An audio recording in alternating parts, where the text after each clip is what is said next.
Good morning! Ayan, flex ko yung suha namin. Hindi pa siya hindi pa siya ready. Bali medyo maliit pa. Hindi yan niyog ha. Suha yan kasi magkadikit ang suha at saka yung magkalapit ang suha at saka niyog, pati yung santol. Ayan, baka sabihin nyo ang suha nagbunga ng niyog, ang niyog nagbunga ng santol.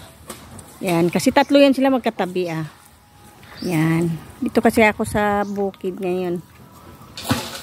Ayan, yung kapatid ko naglinis para sa panggulay, sa pichay. Yan.